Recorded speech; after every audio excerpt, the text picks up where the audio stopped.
Hey everyone! Today we're diving into one of the most magnificent empires in all of history, the Mughal Empire. Now, they left behind these monuments of absolutely breathtaking beauty, but you'll see that the story of their rise and fall is just as epic. When you think of the Mughals, your mind probably jumps straight to this, the Taj Mahal. I mean, even UNESCO calls it a universally admired masterpiece, and let's be honest, who's going to argue with that? It's more than just a building, it's an icon, a true symbol of India. But you know, this incredible structure?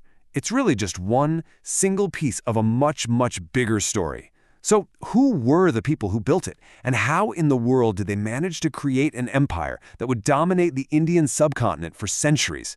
Well, let's find out. To really understand a jewel like the Taj Mahal, first, we've got to understand the crown it came from. The story of the Mughal Empire is just one of immense power, incredible wealth, and of course, unbelievable artistry. And that story, well, like so many empires, it kicks off with conquest. So meet Babur. He was a ruler from Central Asia, and with some serious military muscle from the powerful Ottoman and Safavid empires, he set his sights on the vast plains of North India.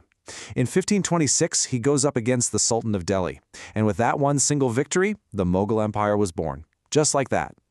So that first battle in 1526, that was the spark. But it takes more than one victory to build an empire, right? A second huge win in 1556 really cemented their control. But it was by 1600, under Babur's grandson, the brilliant Emperor Akbar, that the whole sophisticated imperial system that would define the Mughals was really locked in. This guy, he was the true architect of the empire. And have a look at this. This is what the empire looked like right after that first conquest, around 1530. It wasn't this massive, subcontinent-spanning thing yet, not by a long shot, but it was a powerful, strategic foothold in the north, a perfect base from which to grow. Okay, now let's jump forward to 1605, when Akbar was in charge. Wow, the growth is just staggering. They pushed out in pretty much every direction, swallowing up huge new territories and all the people in them. The empire was now, without a doubt, a dominant force.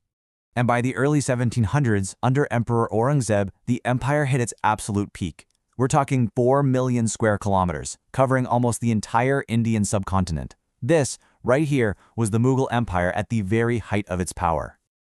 But, conquering all that land is one thing. Actually governing it, that is a whole different ballgame. So how on earth did they manage an empire of this scale? Get a load of this number. At its peak, the empire ruled over 158 million people. To put that in perspective for you, that was a massive chunk of the entire world's population at the time. So how'd they pull it off? Well, their system for rule